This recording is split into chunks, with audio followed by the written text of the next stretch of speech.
বাবা মাকে চাপ দেবার জন্য কিছুদিন এখানে লুকিয়ে থাকবেন।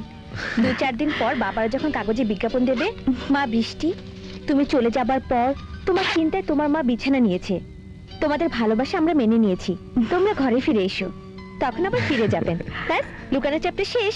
রহিম, খাইরুল তোর লম্বা মাথার কেশ, সিরল দাঁতের হাসি দিয়া পাগল করলি দেশ। খাইরুল বলে না পা, ওনাদের রুম দুটো, আকাশ ও বৃষ্টি। ও ওনাদের রুম তো রেডি।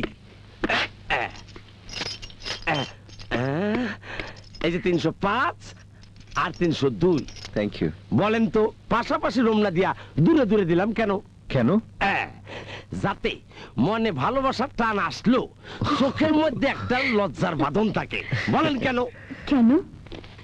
পাশাপাশি আনমেরিড লাভারদের থাকা ভালো না। বলেন কেন?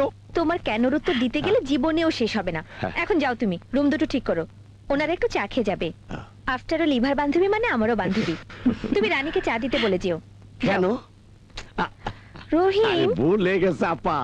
খাইরুল তোর লম্বা মাথার কেশ, সিরল দাঁতের হাসি দিয়া পাগল করলি দেশ।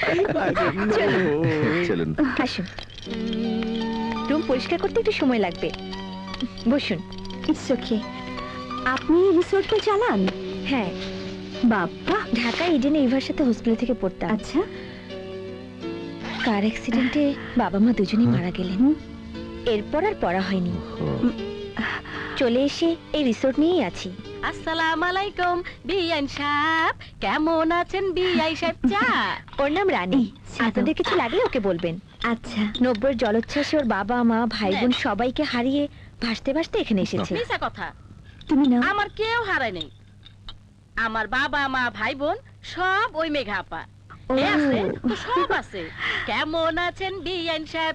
বুকে বড় জ্বালা। বিয়ে করেছি, তবে কোনো মানুষকে নয়, এই রিসোর্টকে। চলেন, ঘর দুয়ার মাঠ ঘাট সব পরিষ্কার। ঘরের অবস্থা বর্তমান তাজমহল না হইতে পারে, কিন্তু তার কাছাকাছি।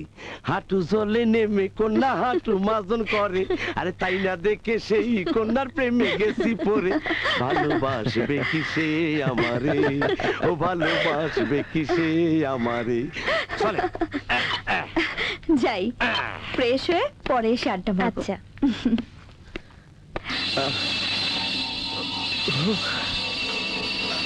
ও মা,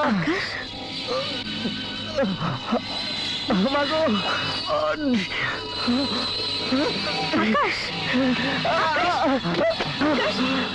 আকাশ, আকাশ, আকাশ, আকাশ, আকাশ।